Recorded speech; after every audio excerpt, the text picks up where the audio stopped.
చందమామ కథ చెడ్డవాడి గొప్పతనం. గోపాలయ్య కొడుకు గోవిందయ్యకు 20 ఏళ్ళు మీద పడ్డా బుద్ధి కొంచెం కూడా రాలేదు. వాడు ఒక్క మంచి పని చేసేవాడు కాదు. వాడిని ఎలా మార్చాలో తెలియక గోపాలయ్య సతమతమవుతున్న సమయంలో ఆ గ్రామానికి చిరంజీవి వచ్చాడు. ఆయన ఎలాంటి వారికైనా వివేకం కలిగించడని విని గోపాలయ్య ఆయనను తన ఇంటికి ఆహ్వానించి తన కొడుకు సంగతి చెప్పుకొని బాధపడ్డాడు.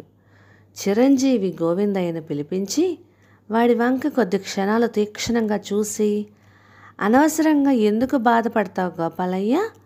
నీ కొడుకు చెడ్డ పనులు చేస్తేనే మంచి కంటే చెడు చేయడమే ఎంతో కష్టం. కష్టమైన పని చేసేవాడు ఎప్పటికైనా బాగుపడతాడు అన్నాడు.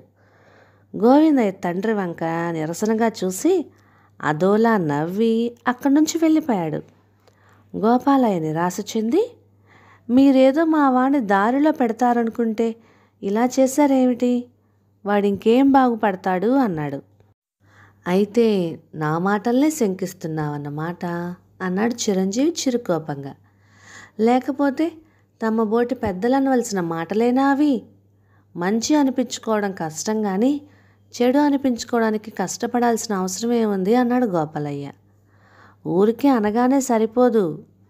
నాకు మీ అబ్బాయికి కూడా ఈ మాట రుజువు చేసి నిరూపించాలి అన్నాడు చిరంజీవి. గోపాలయ్య తన కొడుకును మళ్ళీ పిలిపించాడు. చిరంజీవి తన పక్షమని తెలియగానే ఈ దెబ్బతో తండ్రి చేత మాటలు పడే బాధ శాశ్వతంగా వదిలించుకోవచ్చునని గోవిందయ్య తండ్రి చెప్పినట్టుగా చేయడానికి ఒప్పుకున్నాడు.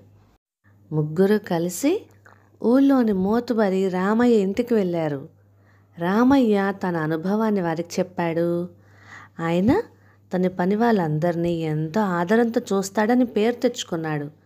అటువంటి వాడు ఒక రోజున ఎందుకో ఒళ్ళు తెలియని కోపం వచ్చి తన పాలేరుని చావు కొట్టాడు. ఇలా ఒక్కసారి జరిగింది.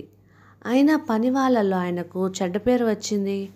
ఆ తర్వాత ఆయన తమతో ఎంత మంచిగా ఉన్నా పని వాళ్ళకు ఆయన పట్ల కలిగిన అభిప్రాయం పోలేదు.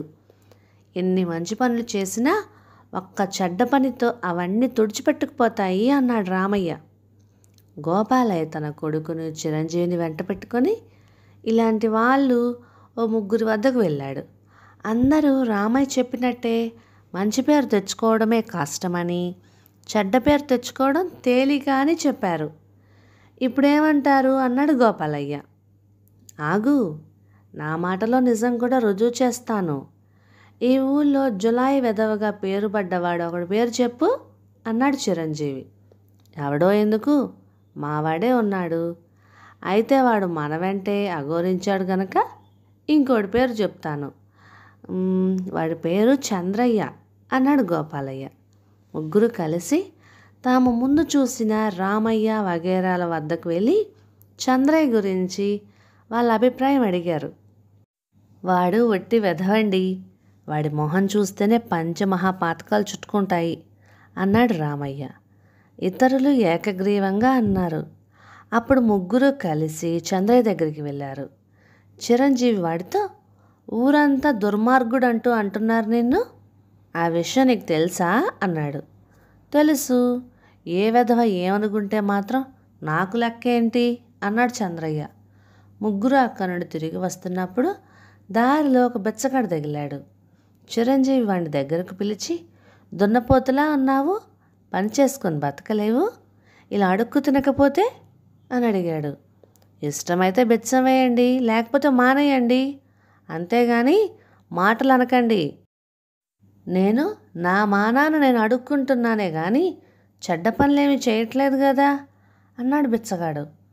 వాడు వెళ్ళిపోయాక చిరంజీవి నవ్వి, చూశారుగా, బిచ్చగాడు కూడా మాట పడడం లేదు. ఊరంతా తనని దుమ్మెత్తి పోసినా చెడ్డ పనులు చేసేవాడు వాటిని సహించి చెడ్డ పనులే చేసుకుపోగలుగుతున్నాడు.